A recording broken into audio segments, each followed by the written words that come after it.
Kaiju number 8 का ये episode देखने के बाद मेरे दिल में काइजू नंबर 8 के एनिमेटर्स के लिए एक अलग सी इज्जत बन गई है।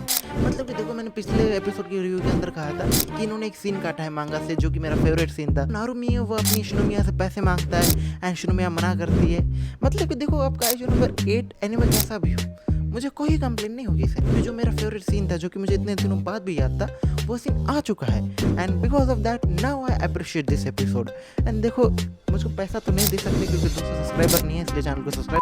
सो बिकॉज ऑफ दैट देखो, काइजू नंबर 8 जैसे एपिसोड शुरू होता है, इसके अंदर अपने को जो अटैक, जो इस बार काइजू ने अटैक किया है, वो 3D में दिखाए जाते हैं। मतलब एंड्स की आर्मी आ रही है एंड वो 3D एनिमेशन में होती है, जिसे कि लेके बहुत सारे लोग कंप्लेंट कर सकते हैं। एंड क्योंकि 3D एनिमेशन समझ में अच्छी आती है कि भाई 3D है वहाँ पर, लेकिन देखो तुम इस सारी चीज़ों को लेकर कंप्लेन करोगे। लेकिन मैं देख रहा हूँ कि काइजू नंबर 8 के एनिमेटर्स हमें बता रहे हैं कि काइजू नंबर 8 के जो सीज़न 1 है उसके अंदर ही बस 3D एनिमेशन नहीं है, बल्कि हम सीज़न 2 के अंदर भी एनिमेशन दिखा सकते हैं 3D। एंड उसी के साथ जो मतलब इंट्रो के अंदर जो 3D दिखाया गया, वो तो देखने के बाद भाई मुझे तो मज़ा ही आ गया।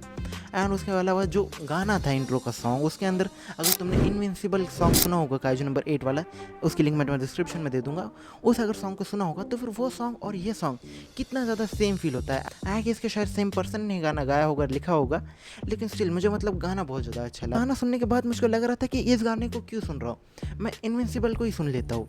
तो मैं कोई कंप्लेन नहीं कर रहा हूँ इंट्रो के साथ, मतलब अच्छी है, बस जो इनविंसिबल है मुझे उसकी याद आ रही है, इसमें कोई ख़राबी बात नहीं है। बस अब मैं इस इंट्रो को हमेशा स्किप करूँगा। पहली बार इंट्रो देख लिया, इंट्रो के अंदर इन्होंने कोई स्पॉइलर नहीं दिया है हमें, इन्होंने मतलब बहुत ज़्यादा क्रिएटिविटी दिखाई है।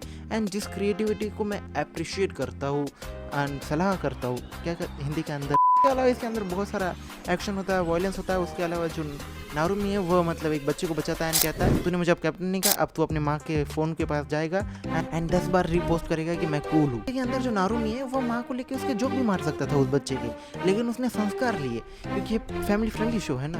हाल तो 16+ है या 13+ है, वो क्लियर नहीं है, मतलब कि उसने एक फैमिली फ्रेंडली बात कही, जबकि वो कितना ज़्यादा एरोगेंटली बात कर सकता था।